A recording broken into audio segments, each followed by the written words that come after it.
नमस्कार, आप देख रहे हैं एलबीटीआई न्यूज़ 9। आपके साथ मैं हूं तुषार शर्मा।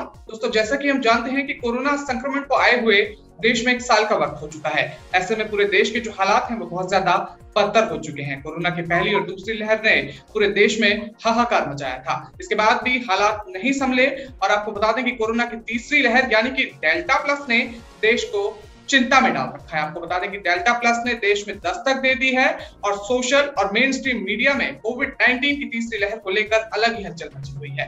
कहा जा रहा है कि तीसरी लहर में बच्चों को सबसे ज्यादा खतरा है। बच्चे ही सबसे ज्यादा संक्रमित होंगे और उनके गंभीर रूप से बीमार होने के जो चांसेस हैं वो बहुत ज्यादा बढ़ चुके हैं। तो दोस्तों, आज हम इसी मुद्दे पर चर्चा करेंगे। इसी मुद्दे पर चर्चा करने के लिए हमारे साथ मौजूद हैं अजय राजपूत जी। आपको बता दें ये ward number 17S Sitapuri west Delhi उपाध्यक्ष हैं Aam Aadmi Party youth wing के। सर, आपका बहुत बहुत स्वागत है हमारे शो में। नमस्कार सर। जी सर, सवाल की शुरुआत करते हुए मेरा पहला सवाल है, जिस तरह से हम देख रहे हैं कि क्या भारत की तीसरी लहर दूसरी और पहली लहर से और ज्यादा बदतर होने वाली है? जिस तरह से हमने जो मंजर देखा था दूसरी लहर को लेकर, किस तरह से ऑक्सीजन की जो किल्लत थी वो लगातार सामने आ रही थी, तो इसके मद्देनजर रखते हुए सर आपके विचार।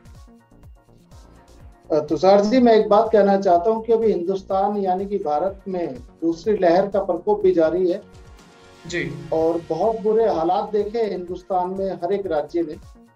वो किसी से छुपा नहीं है, चाहे ऑक्सीजन को लेकर हो, चाहे वो हॉस्पिटल की जो ट्रीटमेंट था, जिस तरीके से ऑक्सीजन की कमी रही, वेंटिलेटर की कमी रही और कोरोना महामारी इस तरीके से हिंदुस्तान में अपने पैर पसार चुकी थी। कहीं ना कहीं केंद्र सरकार विफल रही इन सारी जो अपना मेडिकल की जो सिचुएशन है उसको बरकरार करने में। जमीनी स्तर पर आम आदमी पार्टी यानी कि दिल्ली सरकार ने बहुत बेहतरीन काम करा है और दिल्ली में आज केस देखे जाए तो मेरे हिसाब से ना के बराबर आ रहे हैं।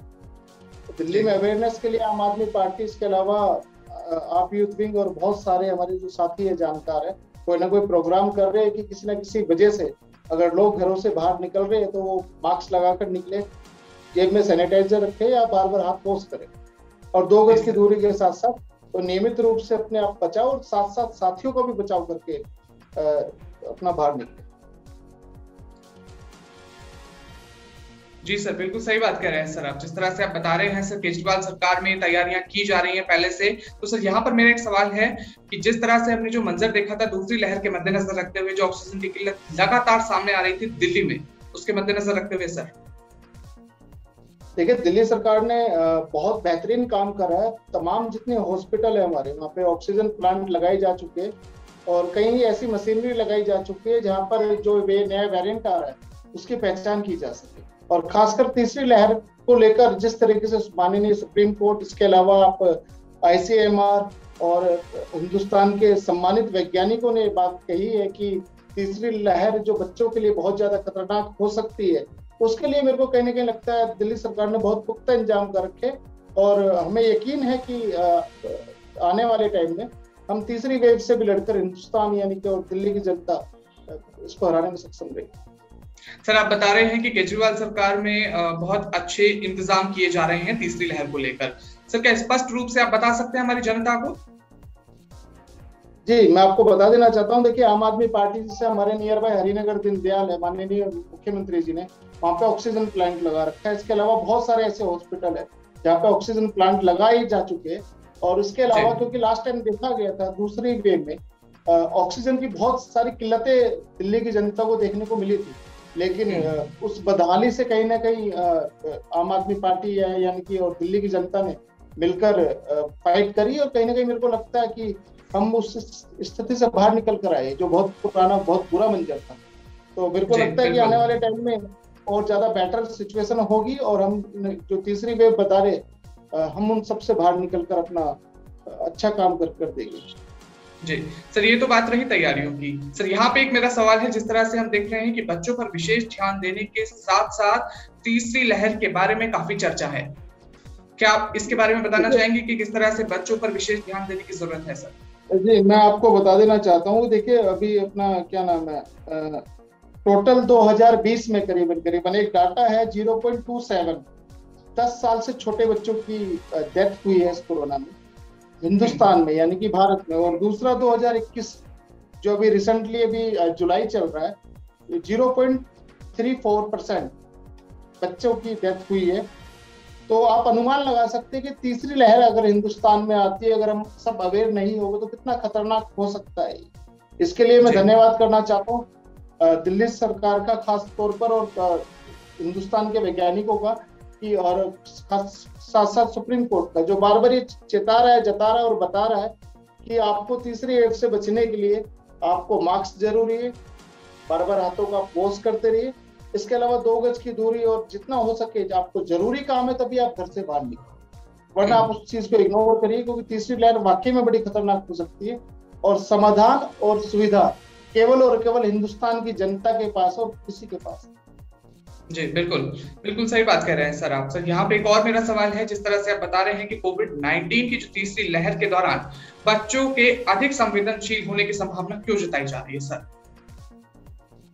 देखिए, बच्चों की इम्यूनिटी पावर हमसे ज्यादा स्ट्रॉन्ग है ना। अभी रिसेंटली एक रिसर्च में पता चला है कि उनको कभी आप समझ सकते हो छोटा मोटा पेन, चोट वगैरह लगना, उनको नहीं पता चल पाता, वो खेल कूद में लगती रहती है, तो उनकी इम्यूनिटी पावर वाकई में बहुत ज्यादा स्ट्रॉन्ग रहती है। तो एनालिसिस करने में बड़ा टाइम लगता है बच्चों को कि ये बीमारी अगर वो चपेट में आ जाते हैं, क्योंकि इम्यूनिटी पावर के कारण नहीं पता कर पाओगे आप जल्दी से कि उनको कोरोना है या व्हाटएवर कोई और बीमारी है। तो इस गंभीर सिचुएशन को देखते हुए जागरूकता और इसके अलावा सेफ एंड सिक्योरिटी बहुत ज्यादा इंपॉर्टेंट है। मेरे को लगता है कहीं ना कहीं हिंदुस्तान की जनता या दिल्ली में जितने भी, दिल्ली के अलावा हरियाणा, राजस्थान, व्हाटएवर जितने भी राज्य है और जितने भी पेरेंट्स हैं, उनसे दरख्वास्त करना चाहूंगा क्योंकि अपने बच्चों पे निगाह रखें और तीसरे वेरिएंट आने तक का वेट ना करें। वो कोशिश करे कि जितनी सावधानी से वो अपने बच्चे को रख सकते हैं उतनी सावधानी से। बिल्कुल सर, बिल्कुल सही बात कह रहे हैं सर आप। जिस तरह से आप बता रहे हैं किस तरह से कि बच्चों पर अधिक ध्यान देने की जरूरत है। सर यहाँ पे एक और सवाल है कि तीसरी लहर से कैसे बचा सकते हैं, किस तरह से बचाव किया जा सकता है? तीसरी लहर से बचने का मात्र एक ही है कि मेरा अनुरोध है माननीय प्रधानमंत्री नरेंद्र मोदी से और केंद्र सरकार में जितने बैठे सत्ताधारी नेताओं से कि जब तक आप वैक्सीन लेकर नहीं आओ, वैक्सीन बच्चों को लगनी बहुत ज्यादा जरूरी है और अभी ट्रायल भी नहीं हुआ है हिंदुस्तान में। ये बड़े दुर्भाग्य की बात है हमारे देश में कि तीसरी लहर आने का अंदेशा हिंदुस्तान के वैज्ञानिक बता चुके हैं, ICMR बता चुकी है, तमाम मेडिकल इंस्टीट्यूट, रिसर्च सेंटर बता चुके हैं कि तीसरी वेव आने वाली है और वो कभी भी दस्तक दे सकती है हिंदुस्तान में। तो डेल्टा 1+ आपको जानकारी होगी कि अभी ब्रिटेन में बहुत बुरे हालात है, इंडोनेशिया में बहुत बुरे हालात। बिल्कुल सर। तो मद्देनजर रखते हुए जब तक वैक्सीनेशन का काम हिंदुस्तान में बच्चों के ऊपर नहीं किया जाएगा तो वाकई में खतरनाक है। उसको केंद्र सरकार पूरे सिस्टम में बैठी सत्ताधारी पार्टी भारतीय जनता पार्टी से अनुरोध करना चाहूंगा उस पर थोड़ा ध्यान दे, क्योंकि वैक्सीनेशन बहुत ज्यादा जरूरी है। अगर आपको अपने बच्चों को सेफ्टी एंड सिक्योरिटी प्रोवाइड करवानी तो आपको वैक्सीनेशन करवाना पड़ेगा। बिल्कुल सर, बिल्कुल सही बात कह रहे हैं सर। वैक्सीनेशन बहुत ज्यादा जरूरी है तीसरी लहर से बचने के लिए। सर अंतिम सवाल के साथ मैं यहाँ पर खत्म करना चाहूंगा, आप हमारी तमाम जनता को क्या परामर्श देना चाहेंगे इसके मद्देनजर? मैं सिर्फ यही दरख्वास्त करना चाहता हूं कि अभी 45 साल से अबव और 18 साल से अबव जो वैक्सीनेशन का काम जारी है पूरे हिंदुस्तान में, उनसे दरख्वास्त है वो ज्यादा से ज्यादा वैक्सीन लगवाए अपने परिवार में और जो 1 डोज 2 डोज या 3 डोज का जो भी है समथिंग वो लगवाए और अपने आप को सेफ रखे। साथ ही साथ फिर ये रिक्वेस्ट है कि वैक्सीन लगवाने के बाद भी पूर्णतः वो अपनी सेफ्टी के लिए मास्क और सैनिटाइज का हमेशा इस्तेमाल करते रहे, बार बार हाथ धोते रहे और जो समान गज की दूरी है, 2 गज की दूरी है, उसको पूर्णतः निभाते रहे। जरूरी है क्योंकि आप सब सुरक्षित रहेंगे तो तभी आप अपने परिवार को सुरक्षित कर सकते। बिल्कुल, बिल्कुल सही बात कर रहे हैं सर आप। तो दोस्तों देखा आपने किस तरह से अजय राजपूत जी से हमने तमाम बातें जानी कोविड की तीसरी लहर के मद्देनजर रखते हुए। तो दोस्तों आज के लिए बस इतना ही। आपसे गुजारिश है कि आप इस वीडियो को जल्दी से शेयर कीजिए ताकि ये सूचना ज्यादा से ज्यादा लोगों तक पहुंचे। और सर आपका भी बहुत बहुत धन्यवाद, इतना कीमती वक्त आपने हमें दिया। ठीक है, थैंक यू। तब तक के लिए हमारे साथ बने रहिए LBTI News 9 में। धन्यवाद।